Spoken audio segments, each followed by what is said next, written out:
Bonjour à toutes et à tous et bienvenue à vous dans ce triptyque vidéo portant sur un très beau problème de mathématiques, si je vous assure, relevant des puissances, plus particulièrement des puissances de 10, niveau 4e.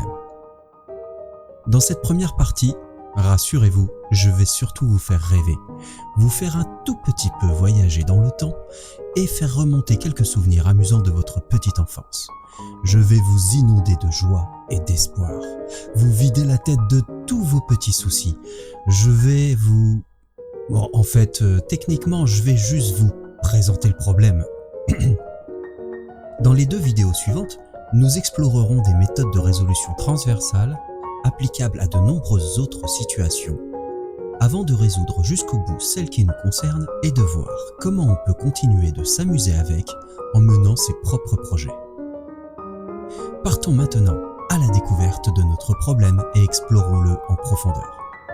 Il s'agit d'un problème très classique qu'on trouve dans de nombreux manuels et pour cause, il est vraiment beau car il montre d'une façon très élégante comment les mathématiques se mettent au service de projets artistiques très créatifs, aussi concrets qu'abstraits, même surréalistes, mais auxquels on peut tous être réceptifs dès le plus jeune âge, vous allez voir.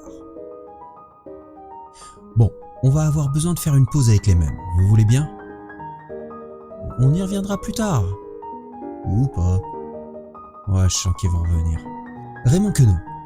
Raymond Queneau était un écrivain, romancier, poète, dramaturge, qui, avec un mathématicien, François le Lyonnais, ouais, ils se ressemblaient tous à l'époque, a fondé un groupe littéraire appelé Oulipo, l'ouvroir de littérature potentielle. C'était une sorte de groupe de recherche, oh, même pas une sorte, c'était un véritable groupe de recherche qui se proposait d'explorer les possibles qu'offre notre langue, sous toutes ses formes. C'est le cas de le dire. À l'aide, entre autres, de relations et de concepts mathématiques et au travers de jeux d'écriture dont beaucoup de dispositifs pédagogiques très ludiques sont inspirés. Il devait être bien farfelu, au sens noble du terme. Moi j'aime à penser qu'il s'amusait beaucoup, en travaillant sérieusement, mais sans jamais se prendre au sérieux non plus. Et ça donne des choses manifestement bien inspirées. En 1961, Raymond Queneau a publié un ouvrage très particulier. Il s'agit d'un recueil constitué de seulement 10 pages. Oh, qu'est-ce qu'on a dit à propos des mèmes? Voilà, c'est bien. Enfin non, du coup, c'est pas bien. Qu'est-ce que je raconte? Moi, je sais plus ce que je dis. Bon, donc un recueil de seulement 10 pages imprimé exclusivement au recto. Chaque page est découpée en 14 bandes horizontales, comportant chacune un vers de poésie, si bien que le lecteur peut, en les tournant, choisir pour chaque vers parmi 10 propositions et ainsi créer une multitude de combinaisons différentes qui sont autant de poèmes.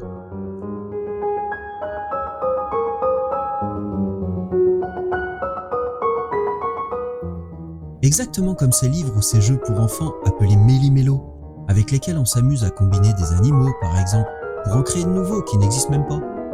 Ces jeux sont également utilisés pour renforcer l'apprentissage de la lecture car on peut de la même façon combiner les syllabes pour déchiffrer de nouveaux mots qui n'existent pas. Oh la cheva! Là par exemple on peut voir un magnifique spécimen de dopard ou de léophin. Ouais, ça dépend dans quel sens on le regarde. Là on devrait avoir affaire à un hérisson. Ah, bah non, ça marche. Du coup ça marche pas. Mais qu'est-ce que je raconte encore? Bon, autre exemple où on peut être confronté à un soupion, une pitue, une scortue, ou un torpion. Je vais très bien. Pourquoi? Bon, vous aurez compris le principe, je pense. Franchement, si vous avez des enfants en bas âge, n'hésitez pas à leur proposer ces jeux très amusants qui permettent en plus de s'approprier très tôt et très efficacement bon nombre de principes essentiels du fonctionnement de notre langue. Des professeurs des écoles mettent en ligne des ressources hyper sympas et bien faites permettant de les mettre en œuvre soi-même facilement. Alors n'hésitez pas à visiter leur site dont vous trouverez les liens en description. Pour en revenir à notre problème concernant le recueil de Raymond Queneau, la question, vous la voyez venir, c'est combien? Combien de poèmes différents cette œuvre de seulement 10 pages recto découpées en 14 bandes horizontales permet-elle d'obtenir? Beaucoup, c'est sûr. Vraiment beaucoup. On s'en doute intuitivement. Il est amusant, je trouve, de se dire que son auteur, Raymond Queneau, ne connaît même pas bon nombre de poèmes qu'il a pourtant lui-même écrits. Mais le plus amusant, qu'est-ce qu'on s'éclate, c'est que je ne vous ai toujours pas donné le titre de cette œuvre géniale. Et ouais, parce que la réponse à notre problème, écrite en toutes lettres, se trouve justement être le titre de ce recueil étonnant. Je peux au moins vous dire que dans la prochaine vidéo, je vous propose plusieurs méthodes, sans vous spoiler la fin, qui devraient vous permettre de résoudre ce problème vous-même. Ce sont des méthodes très transversales qui permettent de résoudre beaucoup d'autres problèmes mathématiques ou logiques. Beaucoup aussi. Vraiment beaucoup. Alors même si ce problème en particulier ne vous impressionne pas, n'hésitez pas à jeter un œil sur la prochaine vidéo. C'est la plus intéressante et la plus amusante de cette série. En plus, j'aurai une invitée que vous allez adorer. Parce que n'oubliez jamais, vos professeurs travaillent pour vous.